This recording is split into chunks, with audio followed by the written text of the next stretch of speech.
Assalamualaikum warahmatullahi wabarakatuh. Bertemu lagi dalam channel Az-Zahra TV 1.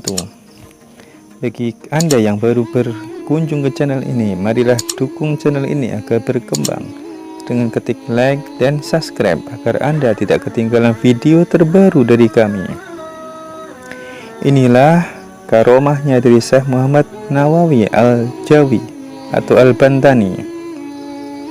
Syekh Muhammad Nawawi Al-Jawi Al-Bantani adalah seorang ulama Indonesia yang terkenal di mancanegara yang pernah menjadi imam Masjidil Haram. Beliau bergelar Al-Bantani karena berasal dari Banten atau Indonesia.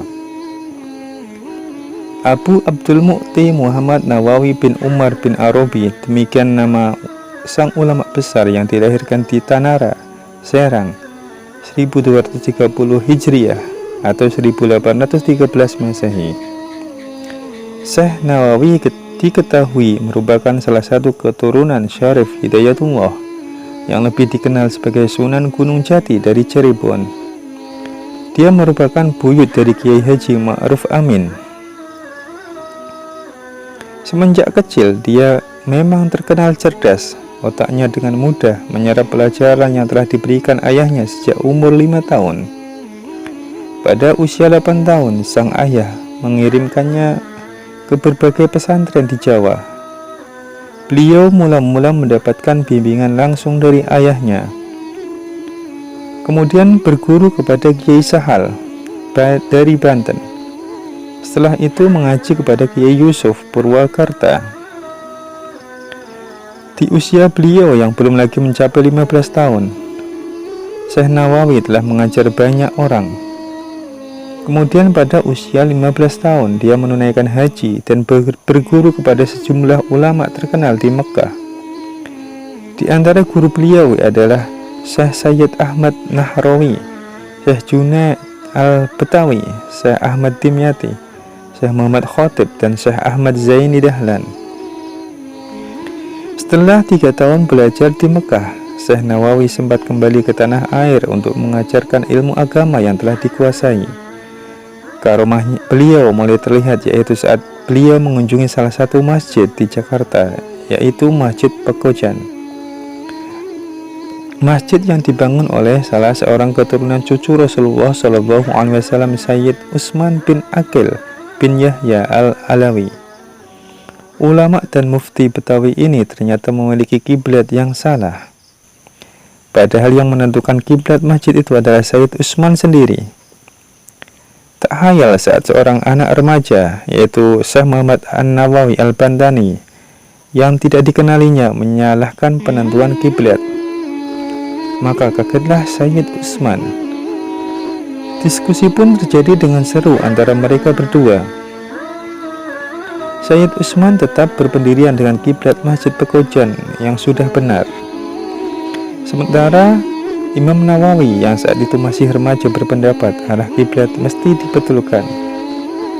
Saat kesepakatan tak bisa diraih karena masing-masing mempertahankan pendapatnya dengan keras, Syekh Nawawi remaja menarik lengan baju lengan Sayyid Utsman, dirapatkan ke tubuhnya agar bisa saling mendekat. Syekh Nawawi berkata, "Lihatlah Sayyid, itulah Ka'bah tempat kiblat kita. Lihat dan perhatikanlah.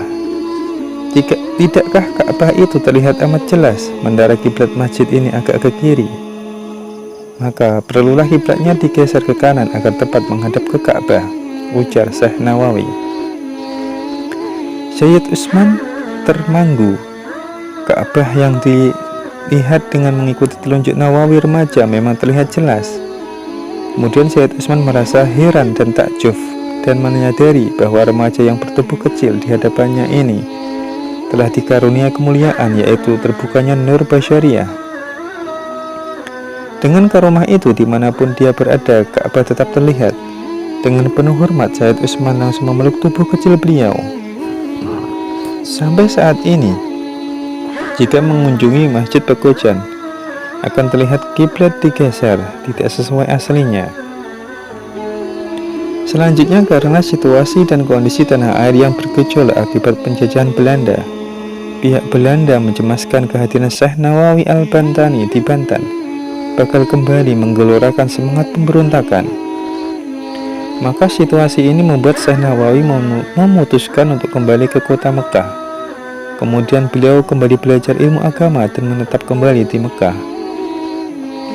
Beliau tekun belajar selama 30 tahun, sejak tahun 1830 hingga 1860 Masehi.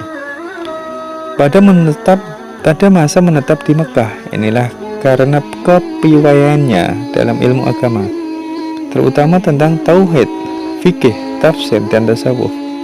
Beliau ditunjuk sebagai Imam Masjidil Haram menggantikan imam sebelumnya, yaitu Syekh Ahmad Khatib Al-Zambasi. Sejak itulah beliau dikenal dengan nama Syekh Nawawi Al-Bantani.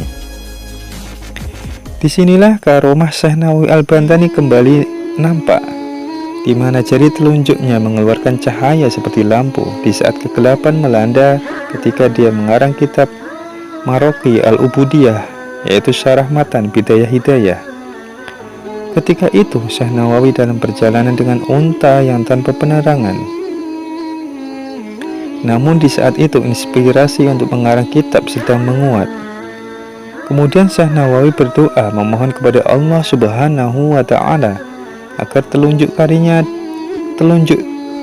kirinya dapat menjadi lampu menerangi jari kanannya yang untuk menulis.